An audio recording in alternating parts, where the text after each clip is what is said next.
Why some people are not very successful in learning this thing called 奇门遁甲? Hi, my name is Douglas Sham. I'm the 奇门 teacher.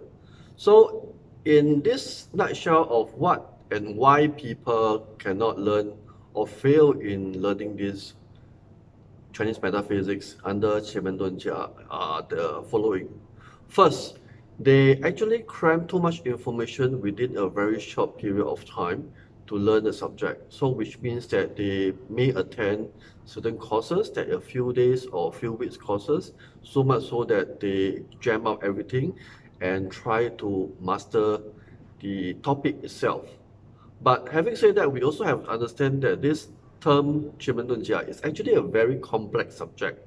So even if you learn 3 months, 6 months, or 1 year, I can dare to tell you that you have not really learned at all. Because really speaking is the skills need to be practiced. The skills need to go through a lot of hurdles whereby you have to go through many case study to your friends, your family members, etc., so that you'll be able to decipher the experience and from there internalize into yourself. So that is one of the problem why people cannot learn. Second is the things that they learn from many different schools. So because they learn from many different schools, so different school will give different information, different angle, and then from there, when they mix them together, it become like rubbish or rojak, they call it. So much so that they are not able to get the right information to decipher the subject. And then third itself, the information in the public generally may not be so accurate because you must understand certain things itself. This subject is actually a 5,000 years old of history. And along the way in 1980, 1990 itself, then it started to kind of become a little bit more popular. But until now, there's still a lot of people don't know about this subject itself. So question is, how real, how useful is this tool to people who learn? So my take is this.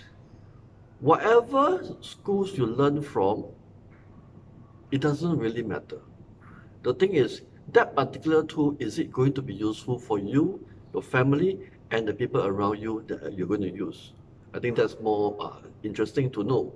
Because if it's not useful, regardless of what is the famous teachers or mentor you go to, ultimately, if it's not useful, means it's not useful. As simple as that. We don't have to talk about any other things. So, and then the other information we need to realize is that this 奇门遁甲 is a skill. It's like a kung fu. If you were to learn a specific subject, you need to practice. A lot of people, they cram everything into one few weeks or few days, but they never practice. And then after that, they realize that they are very good in it already, but apparently they are not. Because they have not practiced it, they have not really gone through the hurdles of hundreds and hundreds of cases. That's why they are not able to internalize it within themselves. So practice, practice, and practice. One other reason is that they are very focused on the broader things. They do not go in depth into the subject.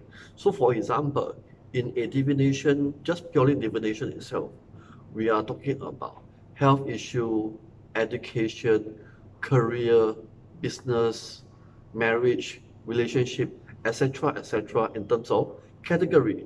But question is, if there are so many different subcategories, how are you able to internalize it and understand the subject if you do not have any practical experience in it?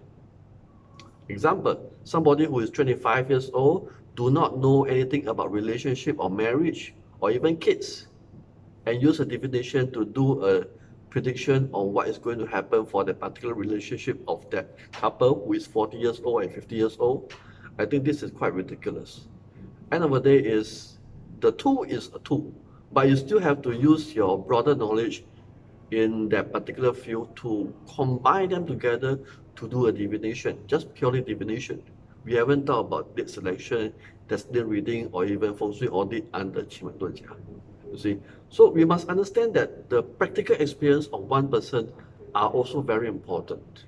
We cannot just base on the tool itself to just do a prediction or destiny reading, because that is what is being taught. You need the experience, life experience, seriously, life experience, then you combine them together, or else it's not going to work at all. You see, so these are some of the challenges for people who learn 奇门遁甲. So ideally, the person that learns 奇门遁甲, it should be around 30 years old or more, or 40 years old, whereby they have some experience already in life.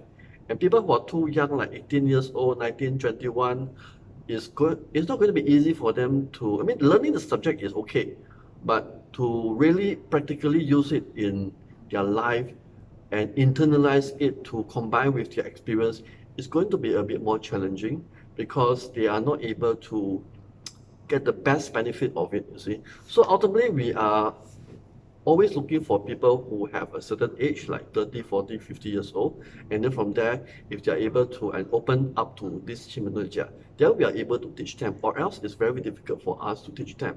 You see, so this is my take in this 奇门遁甲, whereby people are not able to learn the subject effectively. But ultimately, it still boils down to one thing. You need to be hardworking. You need to do a lot of practice. You cannot just go through all the books, all the PDF, all the videos, and end of the day, you do not really practice yourself. You must do the practical experience, so much so that you learn from the case, the real case, not case study, but real case, whereby you understand and know what is really going on. You see, I give a lot of example, a lot of case study, but I still within my case study and my students' case study. Ultimately is you still have to have your own case study to really understand, which is extremely important. Okay, so here's my take on this, and then thank you for watching this video. I'll see you around.